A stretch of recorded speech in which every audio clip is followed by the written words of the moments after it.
요즘 문화라고 그러면 보통 그런 공연, 네네. 디지털 영상 문화 이런 쪽을 많이 연상하지 않습니까? 그 대부분의 우리 사회 구성원들이 그런 생각을 갖고 있죠. 네. 책을 읽는 것보다는. 그래서 그 부분에 대한 그 이해와 또 강조, 독려 이런 것들을 이제 해주는 기능. 네네. 이게 아주 필수적이죠. 네, 네. 그 방금 김성경 아나운서께서도 말씀하신 것처럼 우리 우리말에 있는 정, 한 이런 것을 또 영어로 번역하는 것이 상당히 쉬운 일이 아닌데요.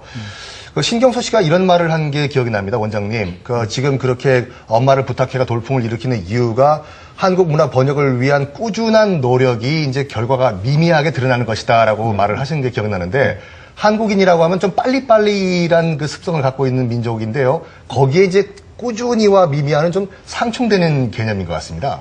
예. 그게 뭐, 문학은 할 수 없죠. 그게 그 자체가 문학의 속성이니까. 그래서 한국문학번역원이 금년으로 딱 창립 10주년이 됩니다.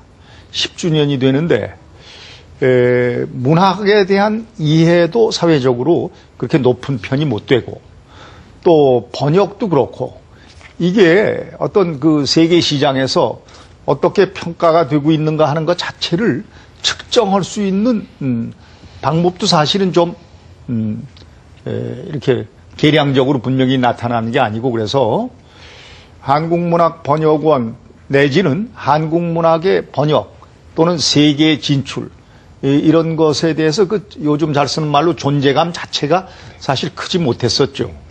근데 이렇게 결과가 나타나니까 이게 한꺼번에 이렇게 좀 드러나는 그런 경우라고 할 수가 있을 겁니다.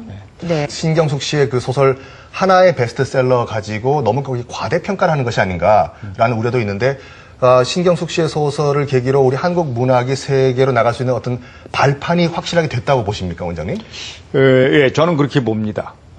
그러니까 이 문학 작품에 대한 그 자체의 평가는 그거는 시간이 필요한 겁니다.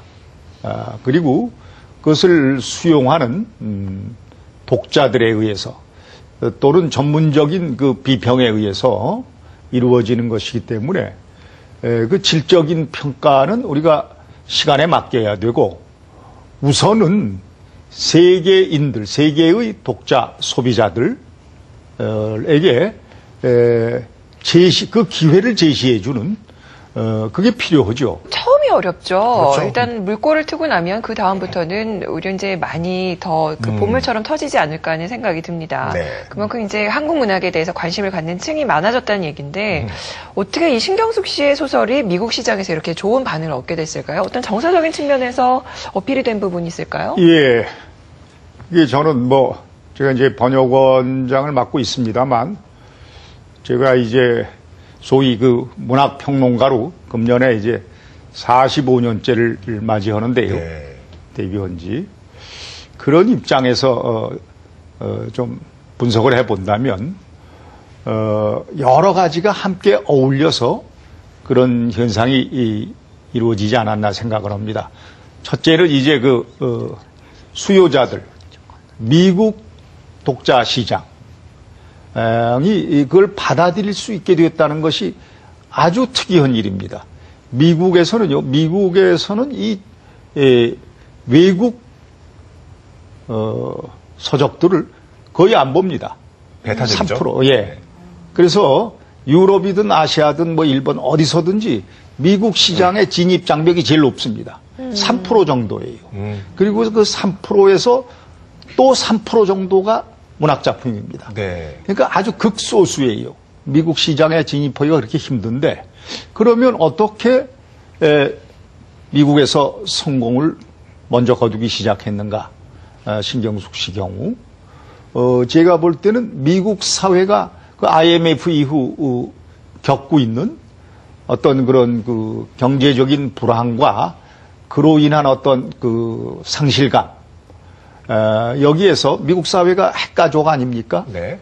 그런데 이 엄마로 상징되는 그런 어떤 그 가족 공동체 대한 그리움 같은 거를 환기시켜서 소비자들이 갖고 있는 어떤 공감대가 이루어졌다. 독자들이. 네. 그게 중요하게 작용을 한 것 같고요.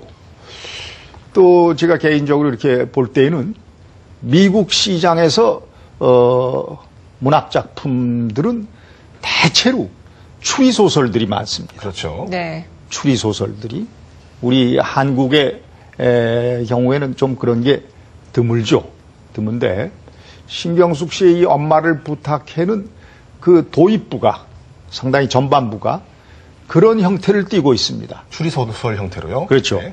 엄마가 없어진 거죠.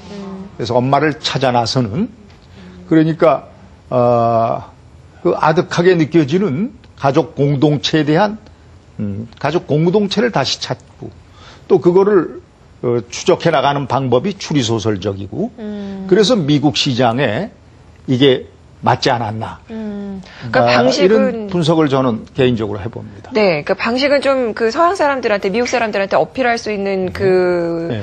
방식을 좀 그렇죠. 채택을 촬영을 했는데 그 안에 있는 정서는 동양 사람. 그러면서 이제 가족의 중요성을 이제 부각을 시켰다. 예.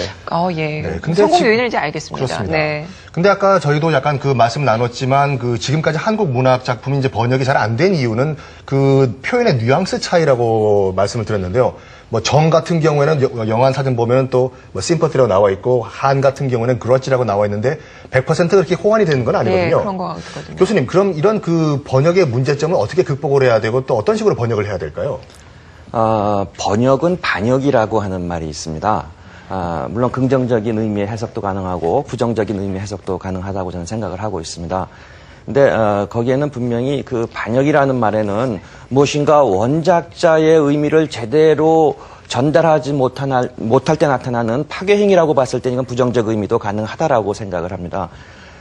저는 조금 다르게 번역은 소통이라는 의미로 생각을 하고 싶습니다. 요즘에 소통이라는 말이 많이 있는데 그 소통을 할 때 보면 되게 일방적인 설득 혹은 일방적인 강요가로 포장을 한 그러한 소통이 많이 있습니다. 소크라테스가 뭐라고 얘기했냐면은 목수하고 이야기할 때는 목수의 언어로 이야기를 하라라고 이야기했습니다. 저는 그것이 번역을 이야기해주는 아주 좋은 표현이라고 생각을 하고 있습니다. 다시 말해서 우리가 번역을 할 때는 원작자의 의미도 가장 중요하지만은 보다 중요한 것은 그거를 읽는 독자의, 특히 이문화 집단의 독자라고 했을 경우에는 문화적, 언어적 배경을 무시한 채로 번역했을 때는 그것은 파괴가 된다라는 이런 의미를 저는 생각을 하고 있습니다. 맞습니다. 지금 그 교수님이 말씀하신 것처럼 그 문화적 배경을 완벽하게 이해를 하고 번역을 해야지 완벽한 번역이 될 수 있다고 하는데 그럼 나름대로 이제 커먼 디나미네이터 공통 분모가 있어야 된다고 생각을 하는데요. 그럼 한국 작품이 이제 세계적으로 이제 성공을 하기 위해서 엄마를 부탁해를 넘어서 이제 성공을 하기 위해서는 어떤 공통 분모가 있어야 된다고 보십니까, 원장님? 이게 어차피 국가적인 지원이 필요한 이 민간 차원에서는 무슨 수지 맞는 장사가 아니지 않습니까? 그렇죠. 그러니까 일방적으로 국가적으로 지원하는 이런 작업에 있어서는 전략이 필요한데 전략적으로 그런 개념이 필요하다. 그리고 똑같은 가령 엄마를 부탁해라 하더라도 영어로 번역해서 미국 시장에서 받아들여지는 거하고 독일어로 번역되어서 독일어 시장에서 받아들여지는 건 다르거든요. 실제로 번역본들을 제가 봤어요. 근데 사뭇 다릅니다. 네.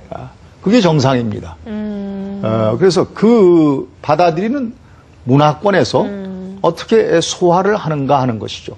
그 신경수의 엄마를 부탁해의 경우 에이전시, 한국 에이전시가 미국의 에이전시에 원고를 남겨서 미국 에이전시가 또 미국 출판사에 그걸 돌려서 미국 출판사에서 그걸 채택한 경우거든요. 근데 한국 에이전시가 이제 초록이라든지 샘플 번역을 저희 번역원에 의뢰를 합니다. 저희 번역원에서 그 번역을 해드리죠.